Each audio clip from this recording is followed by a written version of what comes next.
So I'm Roger Thompson, and I wrote the first built the first antivirus program in Australia back in '87. Thank you. Same time as a bloke called John McAfee here.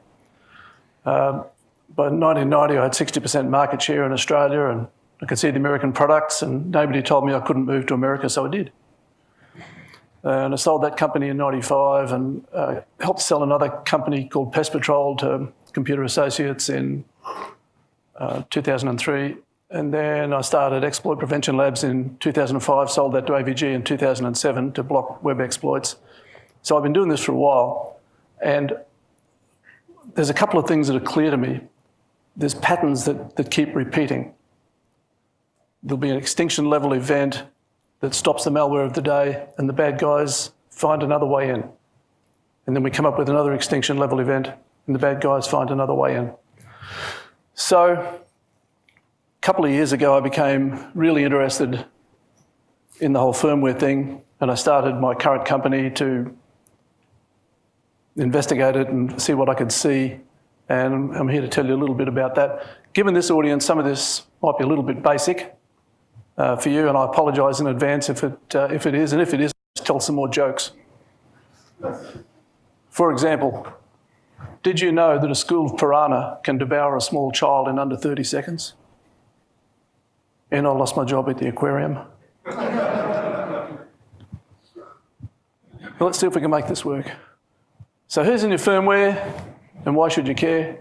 So I'm going to talk about the problem, quick explanation of the modern boot process and UEFI, and then I'm going to tell you a bit about what we found so far and how we get left of bang. Is everybody familiar with the idea of being left of bang? Is anybody not familiar with that idea? It's a marine kind of thing. Bang is when the attack happens. The IED goes off or the guns start firing from an ambush. If you're right of bang, you're responding. If you're left of bang, you're anticipating that something's going to happen and you take action to prevent it. I want everybody to get left of bang with this stuff. So, the problem. There are about 1 million new and unique bits of malware produced every day, mostly produced by other programs, and they're just designed to be different enough to evade the scanners for a couple of days. If you study them, you'll find out that they'll be on a website for a couple of days, and then they're gone. And the first day that they appear, you upload it to VirusTotal, and 2 or 3 scanners will see it. 4 or 5 days later, 6 scanners will see it, or maybe 10 scanners. Another week goes by, 15 or 20 scanners will see it. Another week goes by, 40 scanners see it, but guess what? It's been replaced after day 2. So there's this rolling set of things that are happening. And nearly everybody's focused on that because it's ransomware and it hurts if it gets you. And sometimes our opponents are just criminals and they're cunning, and sometimes our opponents are nation states and they're cunning and well-financed. We're at war and people don't know it. If you don't believe me, think about Stuxnet. And you might remember that the president has recently suggested that there might be a cyber attack against Iran. And we're in a constant race to get lower in the stack. So there's a couple of things that keep becoming clear to me. One is that all software has a weak underbelly if you probe hard enough. And firmware is still just software. Harold Hyland told me that 20 years ago, and he's still right. And another thing that everybody here is aware of, I'm sure, is that security and functionality tend to exist in an inverse relationship, which is to say the more functional you make something, the less secure it tends to be. And everybody builds for functionality. For example, in 2017, Black Hat Europe, some guys showed how to connect through the IME and make a powered-off machine do things. And Intel said, yeah, everybody has to patch their firmware and flash. But one of the problems is that manufacturers generally have no way of telling their customers that they need to flash, reflash, and most people don't know how to do it. So guess what? It doesn't happen. And then Spectre and Meltdown were announced, and everyone forgot about that. So the attack surface grows. So So modern boot processor used to be biased to MBR when I first started, and biased as handwritten assembler, and now it's more or less biased to IME, to UEFI. BIOS is still handwritten assembler, and IME is a separate computer that runs it all, and it's running Linux. And the UEFI is 300 to 400 compiled C programs in Windows format. And UEFI is a complete OS in its own right. It's awesome, I love it, it's really good. And it is actually secure, but it can be updated if you know how, if you're a good guy. And if the good guys can do it, potentially the bad guys can. Looks like old PC DOS, 64-bit real mode DOS. And if you can boot an UEFI shell, you find lots of similar, familiar commands. I love it, it's really good. But it's super powerful if it can be misused. Still just software. Software has a weak underbelly if you probe hard enough. For example, when I first started looking at it, I understood that all the UEFI programs were cryptographically signed. But as we looked at it more and more, we found that typically about half the signatures are expired, the certificates are expired, and a bunch of them are marked test only, do not trust. And so it turns out that stuff's only checked at flash time, if it's checked at all, and after that nothing checks. And that makes sense, because you can't be bricking a computer because some of its certificates have expired. Otherwise, all the computers would be bricked. But if something can get write access to it, nothing much is going to check. Couldn't happen, right? Except it has. So read-write everything was a legit signed program using the LoJax attack reported by ESET in September 2018. And read-write everything, I'm pretty sure, is now reported as malware by all the antivirus programs. So that should be stopped, but still, you don't know. And that brings us to the thought of factory-planted malware. In 2015, Lenovo got pinged for sending out what was regarded as a rootkit. If you look at it, if you look at the code, it's really just meant to be an updater. But it was overriding Windows update files, and people noticed it, and Lenovo said, oh, oops, yeah, sorry, we just bought it from a third party and assumed it was okay, and they reissued their firmware and told everybody to reflash. That means it should have been extinct in about 2016, but about every 2 weeks we get a fresh upload, and it's still in the UEFI. So that's kind of interesting. And when we looked at it more closely, we found it was signed by Symantec and Lenovo Beijing. And on VirusTotal, only one scanner out of 60 still recognises it today, 4 years on, and that's a company called Endgame, which tells you something. And also interestingly, we've found another 5 variations of it so far that no one recognises. And we don't think it was ever used maliciously. And again, it was meant to be a legit program, but very powerful. And it was only noticed because it was noisy. Oh, and one thing that was very interesting is that that original rootkit does seem to have a screenshot capability, which is a bit creepy, and privilege escalation capability. And then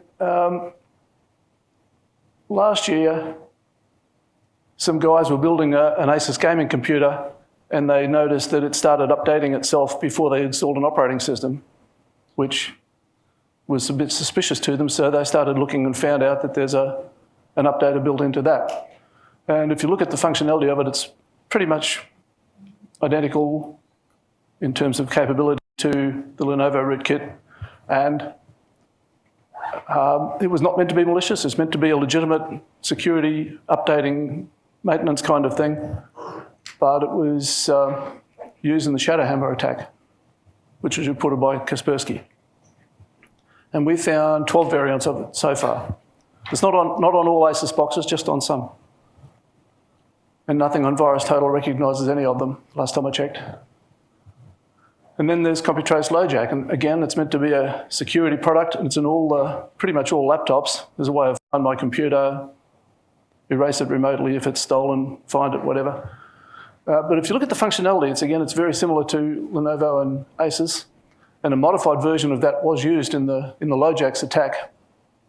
And interestingly, we found a version of one particular module of CompuTrace, which was 49% identical to, so 49%, a CompuTrace module that was 49% identical to one of the LoJack attack modules.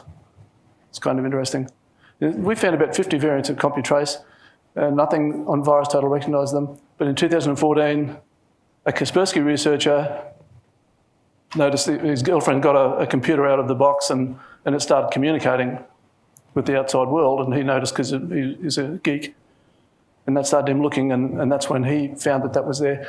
And they showed that they could take a computer one of these computers out of the box and stick it and start it up and have another computer of theirs further down the Cat5 pretending to be the mothership and make it install their software. And no one knows if that's been patched and plugged. And we found two manufacturers that have modules that send email using EHLO, which is a bit creepy. I can't see why firmware should be sending email. And one of those seems to have some update capability as well. We're still looking at that. Oh, and something that was really interesting is how many people here have read the UEFI spec? It's 2,500 pages. It's kind of tough to read.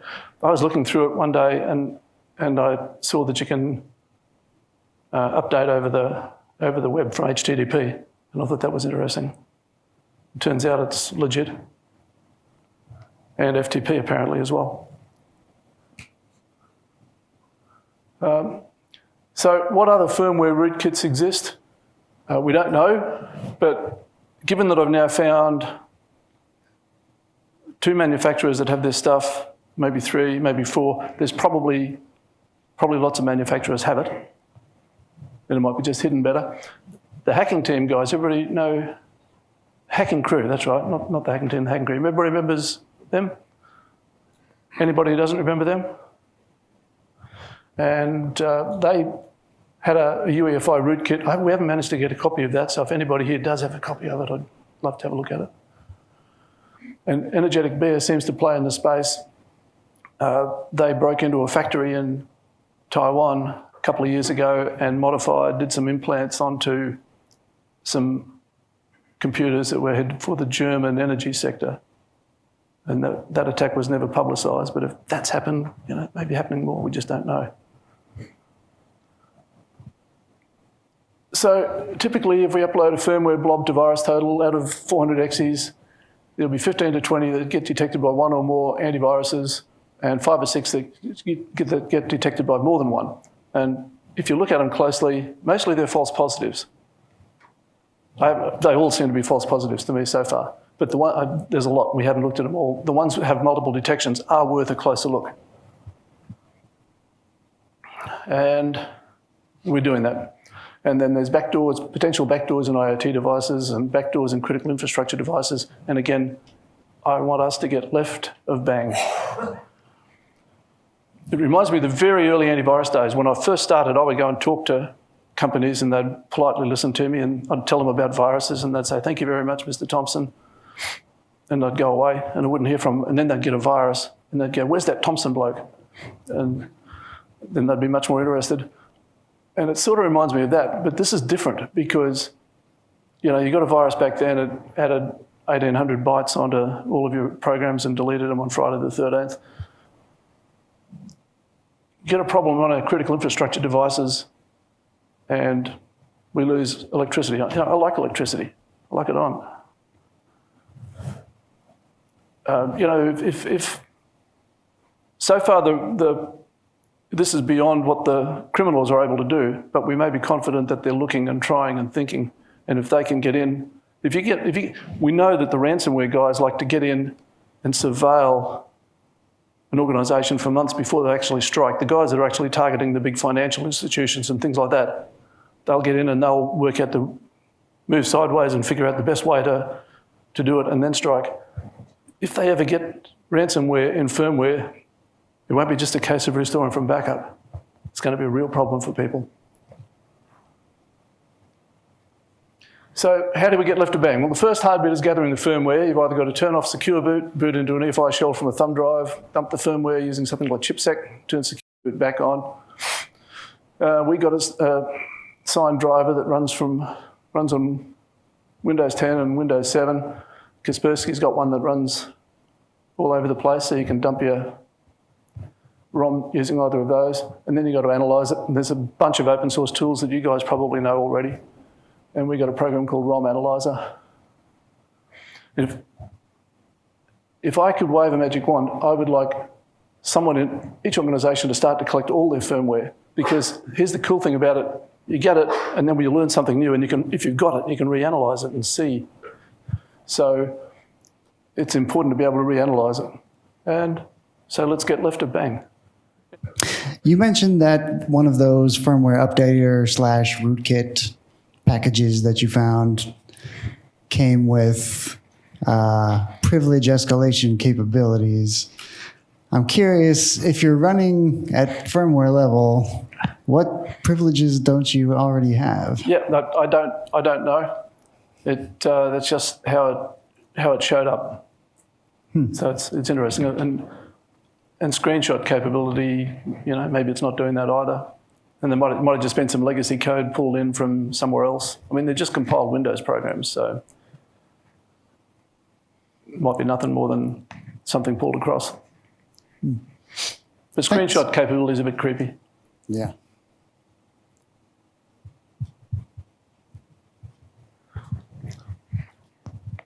I'll tell another joke and then I'm probably done. Oh, gentleman with a question. Wait, I think you'll want the mic. While he's waiting for the mic, one of my co-workers said to me, "Could you be any more annoying?" So the next day I wore tap shoes to work. And I think that's why I lost my job at the library. So if we're here to ask for changes in architecture systems, what changes would you like to see? That's a good question, and I don't have an answer yet. I'm hoping to learn from a bunch from you guys as well. So if you ask me in a couple more days. Yes, sir. So I too would like to have a database of firmware images for everything. But most of these binaries are not really redistributable, right? I can just upload them to my file server and tell everybody to download it. Does anybody have a solution for that here? Ask me that question at 11:45. Okay.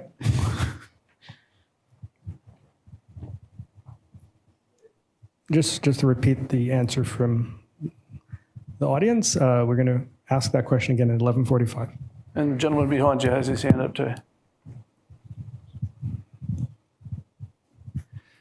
So, quick question on alternatives. How realistic do you think, open source alternatives like Core Boot are, for replacing all of this mess with something that we at least can inspect?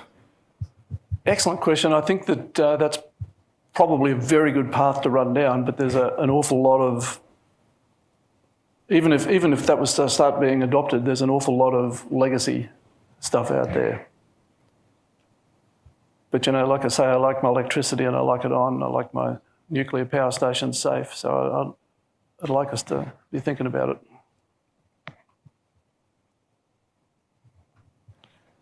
Thanks, guys.